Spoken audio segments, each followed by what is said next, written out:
Bismillahirrahmanirrahim. Assalamualaikum warahmatullahi wabarakatuh. Saya Muhammad Akmal Ghifari selaku pemateri pertama dari kelompok 6 akan membahas terkait biografi dan masa kepemimpinan dari Khalifah Utsman bin Affan. Jadi yang pertama, biografi Khalifah Utsman bin Affan. Utsman bin Affan sendiri memiliki nama panjang Utsman bin Affan bin Abi Al-Aus bin Umayyah bin Abdul Manaf. Ayahnya bernama Affan dan ibunya bernama Arwa binti Khurij. Dan beliau ini termasuk dari kalangan Bani Umayyah.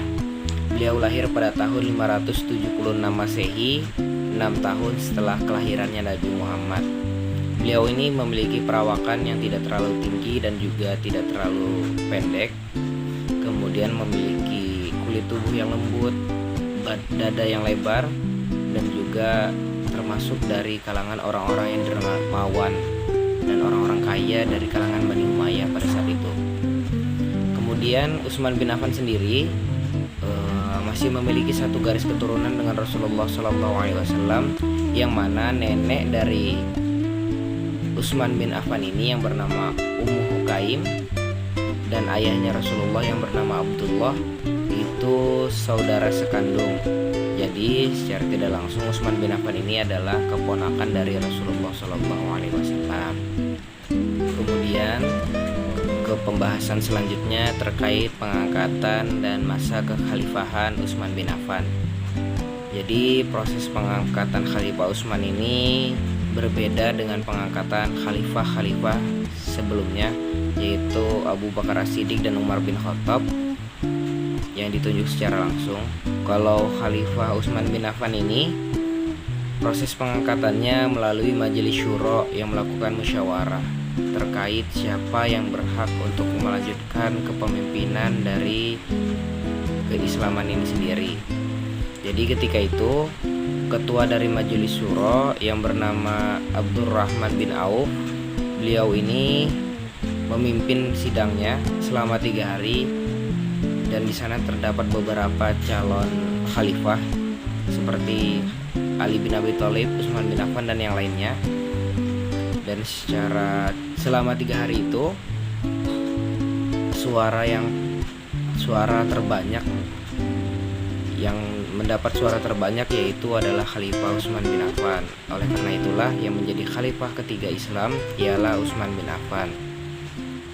Dan selama masa pemerintahan atau kepemimpinan dari Khalifah Utsman bin Affan terdapat banyak prestasi-prestasi yang terjadi yang diciptakan atau dibuat oleh Khalifah Utsman bin Affan itu sendiri.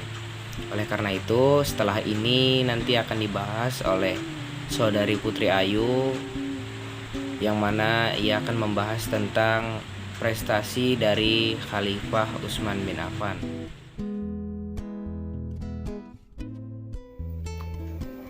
Saya akan menjelaskan beberapa prestasi dari Utsman bin Affan. Jadi selama 12 tahun beliau menjadi khalifah, beliau ini mencapai beberapa prestasi.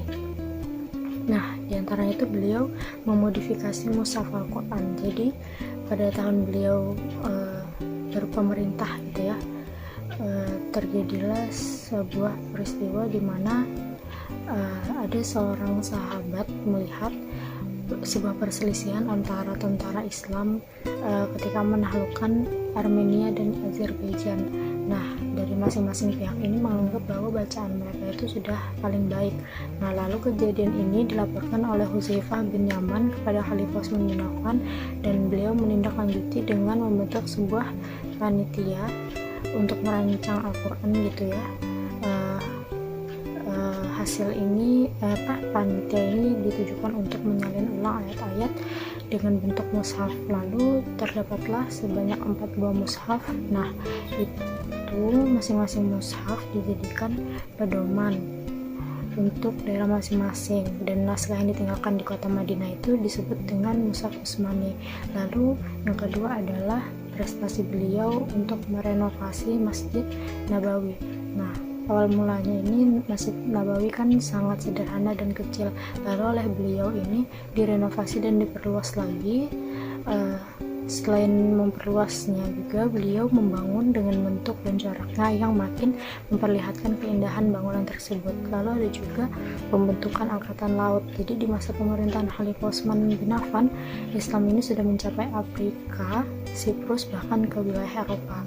Nah, Muawiyah saat tengah menjabat sebagai gubernur di Suriah mengusulkan untuk membentuk sebuah angkatan laut. Lalu hal ini pun disambut baik oleh Utsman bin Affan.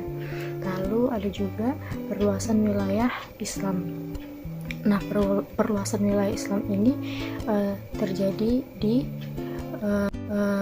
Khorasan ya, yang dipimpin oleh Sa'ad bin As dan Hudzaifah bin Yaman. Lalu juga ada perluasan di daerah Armenia, lalu perluasan di daerah Afrika Utara atau Tunisia, dan juga perluasan di daerah penaklukan Rai dan Azerbaijan yang dipimpin oleh Walid bin Uqbah. Mungkin sekian penjelasannya. Jadi intinya adalah pada masa pemerintahan beliau ini ada beberapa prestasi. Yang pertama adalah beliau berhasil untuk memodifikasi Al-Quran yang awalnya itu takutnya menyebabkan kekhawatiran akan perbedaan pembacaan dan pelafalan Al-Quran. Jadi beliau memushafkan gitu. Lalu yang kedua adalah beliau merenovasi lagi gitu, memperluas dan memperindah Masjid Nabawi. Lalu yang ketiga adalah berhasilnya beliau untuk membentuk sebuah angkatan laut gitu ya.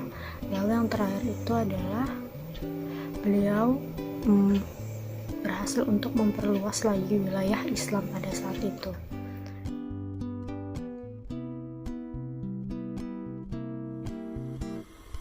Baik, saya akan menjelaskan materi mengenai akhir masa pemerintahan Khalifah Utsman bin Affan. Pertama, tragedi politik. Pada masa periode 1, Utsman membawa kemajuan yang luar biasa sehingga membentuk armada laut dan memperluas wilayah. Pada masa periode 2, Khalifah Utsmani mengalami kemunduran sehingga terjadi huru-hara sampai ia wafat. Karena banyaknya kalangan dari keluarga Utsman itu diangkat oleh Utsman sebagai pejabat publik sehingga masyarakat tidak setuju, termasuk Muawiyah bin Abu Sufyan. Kedua, detik-detik pembunuhan Utsman bin Affan. Pertama, yaitu rasa tidak puas semakin menjalar terhadap Khalifah Utsmani. Di Kufrah dan Basrah, masyarakat tidak setuju akan gubernur yang dipilih oleh Khalifah Utsmani. Kedua, yaitu perselisihan dan permusuhan antara Bani Hashim dan Bani Umayyah, yang mana lemah Khalifah Utsman bin Affan pada masa pemerintahannya saat itu. Kemudian yang ketiga, lemahnya karakter Utsman bin Affan karena beliau memiliki sifat yang lemah lembut dan sederhana sehingga masyarakat menilai bahwa Utsman ini tidak cocok untuk terjun di dunia politik. Ketiga, dampak tragedi pembunuhan Utsman bin Affan. Pertama, yaitu Perang Jamal atau Perang Unta. Kemudian muncul kelompok Aisyah putri Rasulullah yang membela atas kematian Utsman bin Affan. Kemudian muncul kelompok Ali bin Abi Thalib. Kemudian terjadi Perang Siffin, dan setelah Perang Siffin itu berakhir, muncullah kelompok baru yang mana bernama kelompok Khawarij.